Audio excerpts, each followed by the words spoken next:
So welcome everyone. Today's webinar is on shipping costs, out of stock items, and back ordered items. All of them are really important to be covering in your Frame Ready program. So let's go into Frame Ready and see what we need to do. First thing I want to talk about is just keeping things up to date in your software. This is just a little bit of a preamble, a little bit of a review for some people, but most importantly, you want to keep prices up to date. So you do want to go to the update vendor pricing, and I would recommend, especially during this time, if you're very busy, you want to keep all of your prices up to date. You may notice that any of the ones with an X in them are set to be updated. So the fastest, easiest way for you to do that is to set up the process unattended. Go over to the left-hand side of the screen, click on the Options tab, or it could be on the right-hand side in some of the programs, and you want to set it to Process Unattended. Make sure that you've made a selection, whether it's a order type of length, chop, or join, and then you would set up, do you want to import the new items? Yes. Do you want to print a list of them? Quite possibly not. Do you want to flag them as discontinued, to know which ones are discontinued and not available? And then do you want to print a list out of all of the discontinued items from this one supplier? And chances are no. Once you've done that, the button will turn green, and then you can use the green button in the top left-hand corner to update all of those vendors. If you are one of our Canadian vendors, make sure that you're updating the vendor codes over on the right-hand side, that orange tab. This is going to update for you the molding, matboard, and fabric items in your price codes file. However, there are items in here that are not going to be updated for you. So the ones that are molding, matboard, and fabric, it is up to you to update the costs on the mat design, mounting, hardware, glazing, extra, and fitting. And it's as simple as going in and clicking on the group, going down to the item that has changed in cost, changing the cost that it is, okay, and then going over to the date and updating the date so that you know when is the last time that you updated this item.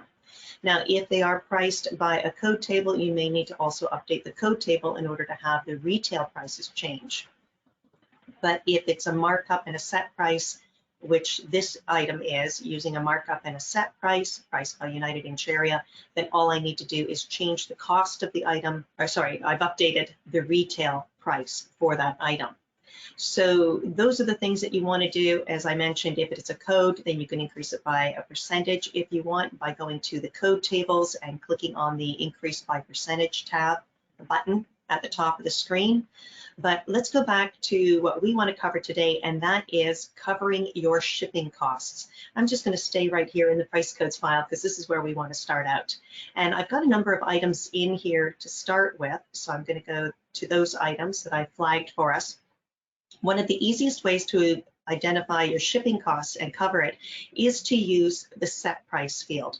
So if you have your regular item that you use, and then over to the right-hand side, you have the frame pricing tab, click on that and go down to the set price. And it's in the set price field that you can add on an additional charge simply by typing in plus 10 or plus 5 or plus 20. This is a fixed dollar amount for the total frame. So it's not based on the size of the piece, it's per frame, and that's what the set price does. And if I click over on the right hand side, you're going to see that all the prices are going to go up $10 and done. So that's a fast, easy way for you to set up the shipping costs to cover them. And remember that if you do want to do that, remember to go back into the pricing options and defaults. And if this is the cost for a specific supplier, for a specific group, make sure that you add that into the pricing options and defaults. So finding your default for metal frames, going to the set price and adding that default into the set price and defaults, so that for that specific default, so that you can apply it to the group and have it take effect on all of the metal frames or all of the wood frames, whichever one it is. I would also go so far as to put a little note in here documenting today's date, and then also putting a little note saying added, $10 for shipping. And what that does is that lets you know when's the last time I did this. Did I do this? What is that $10 for? Was it for shipping? Was it for a joining fee? Was it for something else? Cost of goods, cost of living, whatever it is that you want to put it in there for. Document it so you know what you've done. And then you can apply it to the group, okay?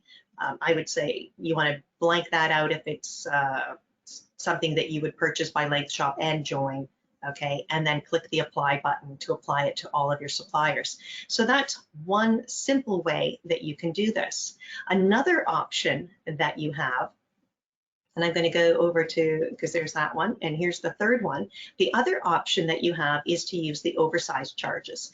And under the minimum and surcharges field, there are some oversize fields. This is the footage. So anything over 8 feet might have an additional charge, or anything over 10 feet might have an additional charge. And then it's a percentage amount that you're going to see that's being added onto it. You won't see that amount added into the right-hand side under the price sampler. So that's only something that we would be able to see on the work order screen, how much it's going to change it. And I do like being able to, before you make these changes, to test it out, see if it's the amount that you want to charge. Is this the right amount, or should this be 12% and this one should be 20%? So it's up to you what you want the amounts to. Make those changes under the minimum and surcharges for your oversize. And that's another way that you can handle additional charges if you're ordering by length and something's extra footage and you get charged additional fees for that. Another option, going to my next record, is that you would add in a ship code. And this is a code table that you can create specifically for one supplier or all of your suppliers if you want.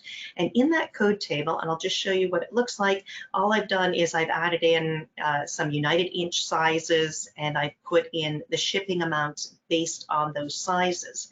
You can go in and let's go to the code tables and see that code, so that if you wanted to have additional charges based on different sizes, you can add those into your code table. And what that'll do is it'll just add them in, and then when you're on the work order screen, it's going to look that up and add that additional charge onto the work order. So let's take a look at how that might be applied. And if we go back here to the frame pricing tab, minimum surcharges, ship code down here at the bottom, if that code is not in there and I want to add it in, all I need to do is click on the drop down arrow on the right hand side, start typing a few letters, and you're going to find your shipping codes. As I said, you could have them for different companies, you could have joining codes in there, and this would be applied to the molding.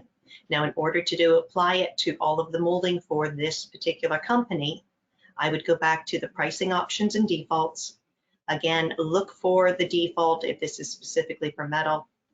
I'm going to go to the minimum and surcharges, and I'm going to select that code in here, and then I can add that shipping code specifically just for this default that I have.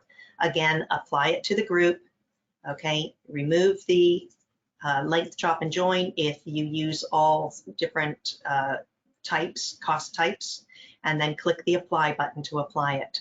And you can see it underneath here that it's going to be applying the shipping code on there. So let's take a look at the work order screen and see how these look on the work order and how you know that they are there. So going back to the work order screen, I'm going to go find my last record covering the shipping costs. And what I want to do in here is put in each one of those molding items so that you can see the cost on them. So this is the first one that does not have any additional costs on it. But if I was to change it to the second item, which had the additional amount in there of the, there we go, the additional amount of the set price, which was to add $10. You can see that it's increased it by $10. It was $86 before. And if I click on the underline tab for frame 1, we're going to see that the set price here is $15, whereas if I had the other one in there, just trying to get my cursor in that box, there we are. And if I change it back to the original one, you'll see that the set fee changed to $5. Okay, so that's the way to be able to see the pricing. If we go to the third item that I had, and that was to use the oversize charges, you'll notice that it's back to the 86, and that's because I've got a smaller size in here. But it knows that if I was to go to a larger size frame, it has added in the shipping oversize. If I go to the underlined word, frame 1, over on the left-hand side, you can see where it's taken effect. So anything over 10 feet, and this is required footage is over 10 feet, it's added 12% onto the retail price. If I remove this, then we are back to the original price. If I put, for this oversized piece, okay, if I put the percentage back in there, it's added 12% onto that amount. So you have the ability to say, no, I don't want to add it, or yes, I do want to add it. So that is the oversize charge for footage and surcharges. Now, the last one that we had was using the ship code. And if we go in here and, there we go, just remove that number and go to the next one, we're going to see that a shipping code has been added. And again, the price has changed. Let me go back to that smaller size we had earlier. There we go. Okay, and I'm going to go to the frame 1 field. And this one may be a bit of a different cost. That's okay. It's got the ship code price in here now. And if this is a larger piece, then it's going to change it. And let's go up to something a little bit larger.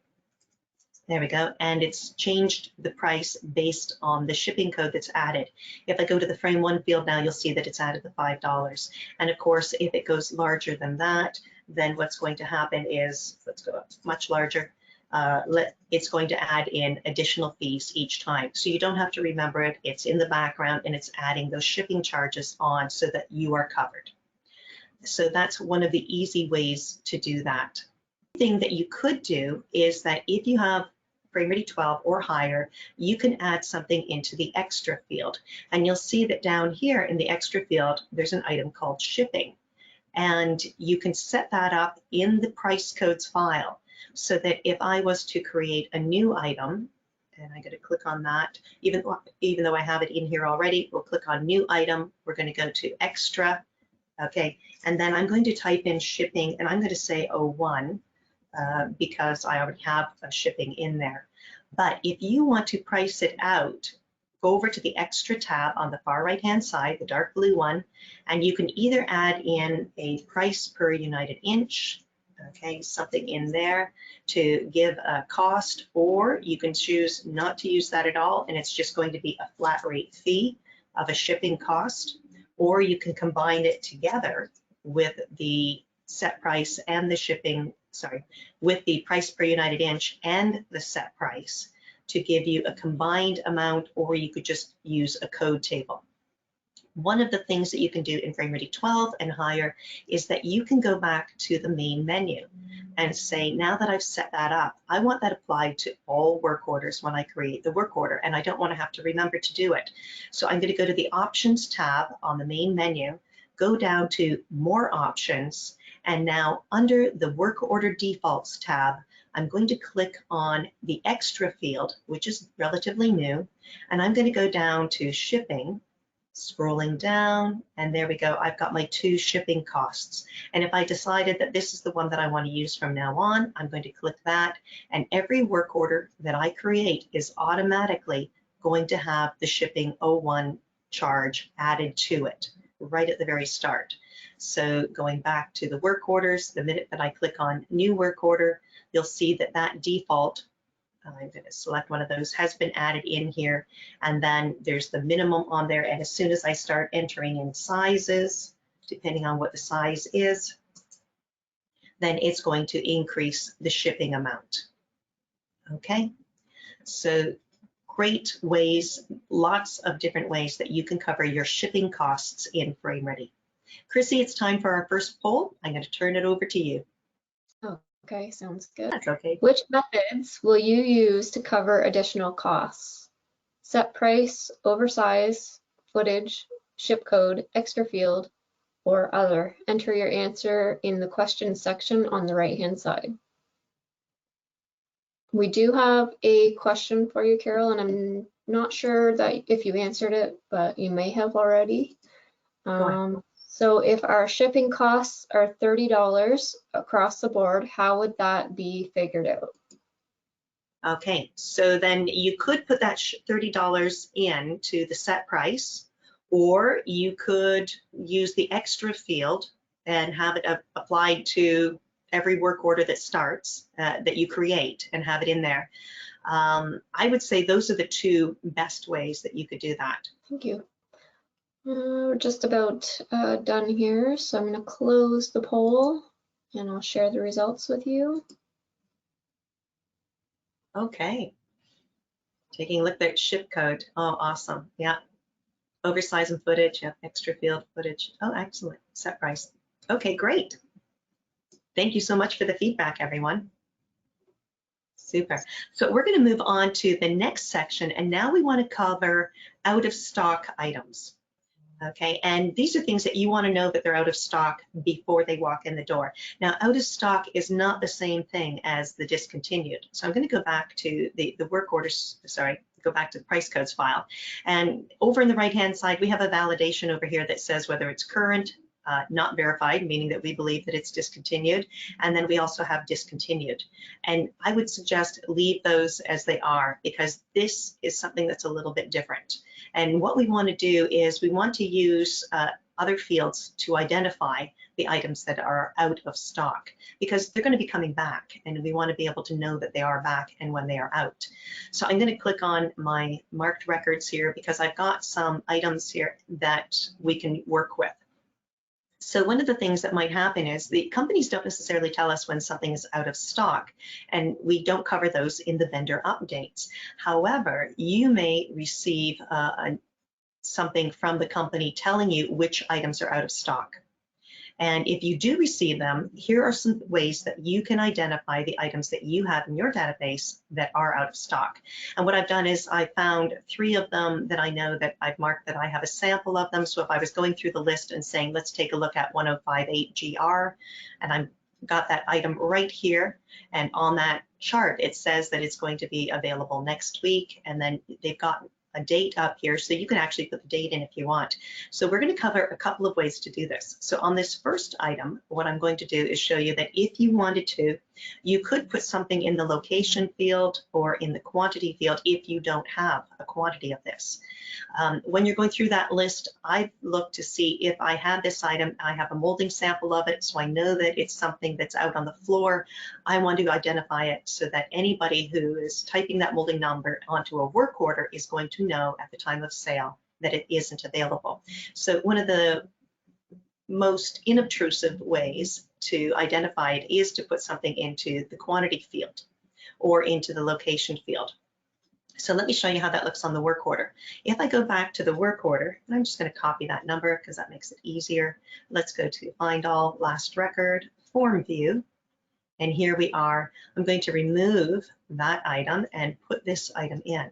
Now, nothing jumps out at you. Nothing is saying that it's out of stock, but if I hold my mouse over top of the description, I can see that the required footage is 12.5 feet and the quantity on hand is out.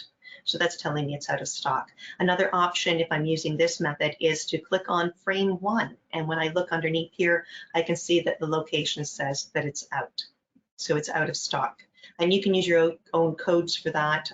You could say out, not available, NS, OOS for out of stock, whatever code you want to put in there.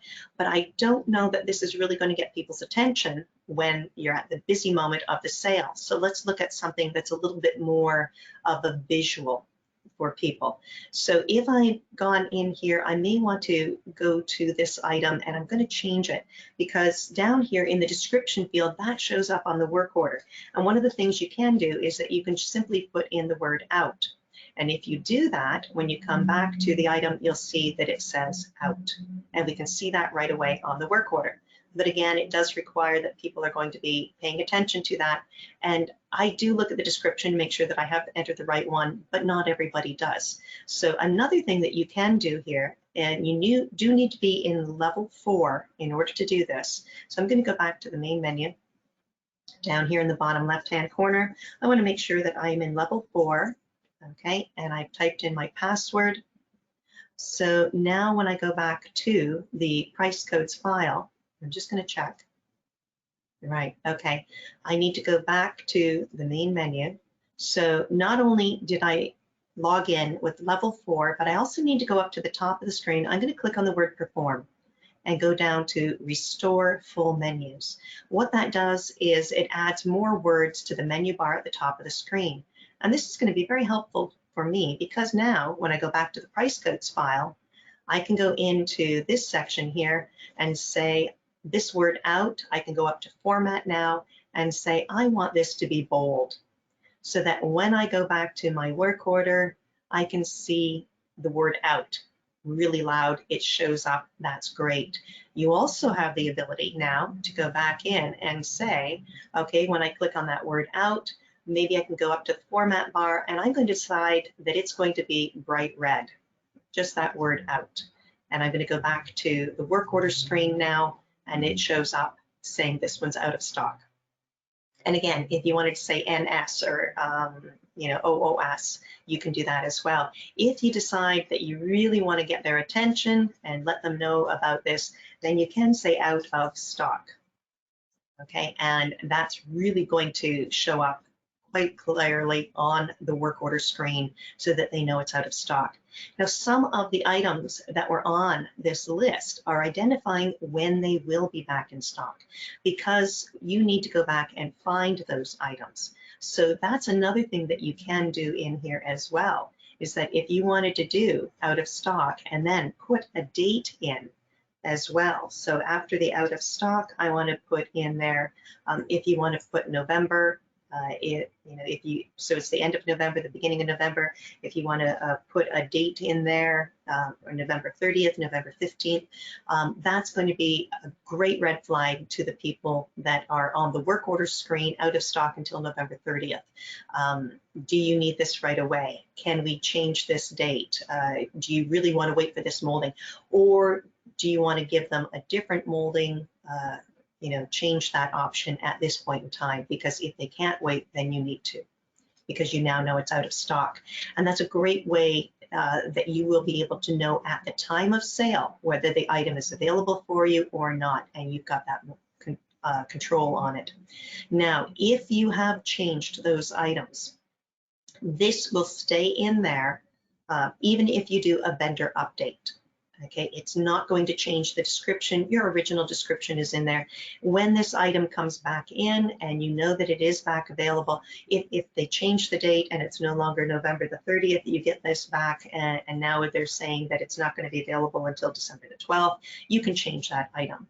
If you want to identify them, they say by saying out of stock, okay, then go ahead and you can find those, or do that find to say I want to find all the ones that are out and see if they're back in yet, or check on them. It would give you a short, fast list of being able to find all the ones that are out of stock.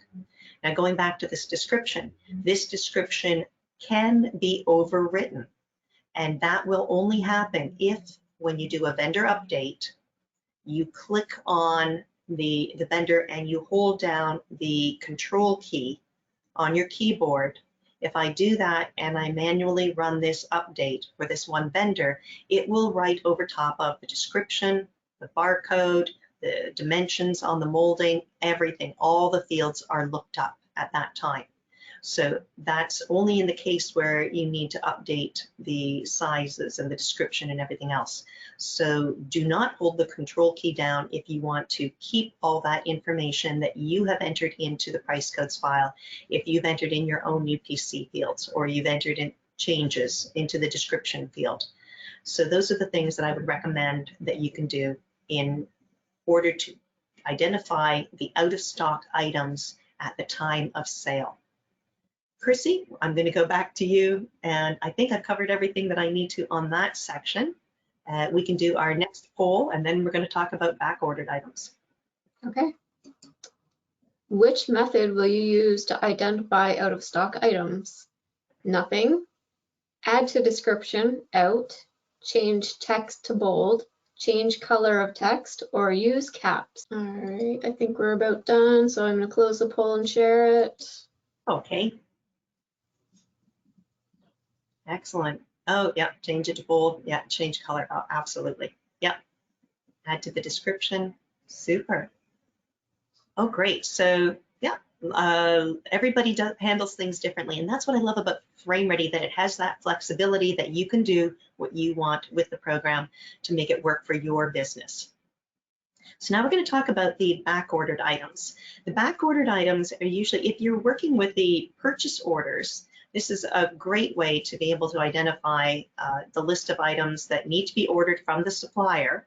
And then I've got a whole list here. I just ran my frame order, and just to back up here, the way that I create my frame orders, I use the button down here. It says create frame order.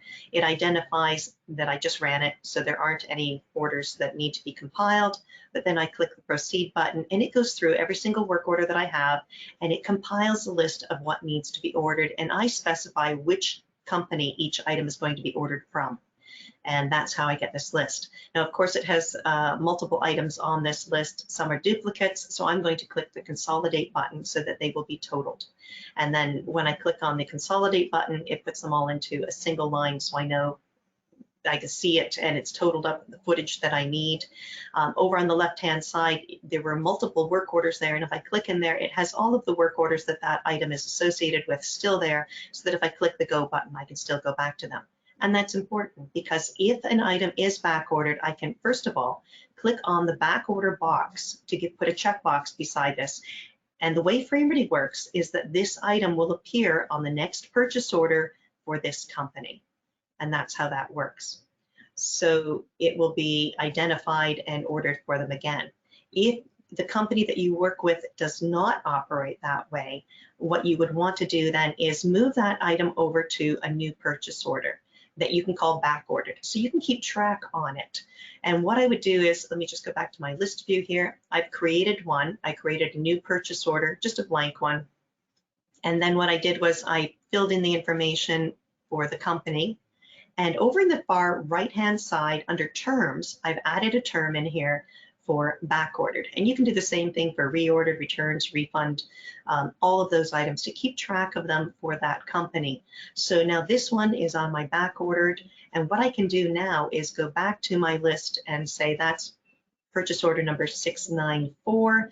I'm going to go back to this item that is back ordered, and I'm going to move it using the gold button on the right-hand side and move it to purchase order number 694. Okay, click OK, and now it's no longer on this order, it is now on the back ordered item. So only the items that are back ordered are going to appear on here. The other thing that I would do is I want to know if the person calls up and says, hey, I want to go ahead with that order, is it ready yet or not? For the production staff as well, I'm going to click on the go button over here, and it's going to go to all of those work orders for me. So now I can go through this list and say that it's back ordered on here. If you wanted to be really specific, you could change the back order underneath here. There's an edit button here. You could say back order frame, back order mat, back order whatever it is. Or you can simply just say that, you know, these are the items that are back ordered. And then once you've done that, the customer calls in to ask how things are going with their order. You pull up the order and you can see in the priority field that it is back ordered. Okay, if we go back to the purchase order, then you'd also be able to see I can do a find then for all of my back order. There we go, find it. There it is. Okay, so anything else that is back ordered would be listed on here. If I've moved it over to the other purchase order, then I don't need to check the box for the back order at that time. I can simply leave it here. And then when the item does come in, I can either move it back to the original order and accept it and have it go back into inventory. And that way I can keep one order that's always open that has all the back ordered items on it. Or you can accept it and then just change it back to the original terms that you have for that company. Either one works for you.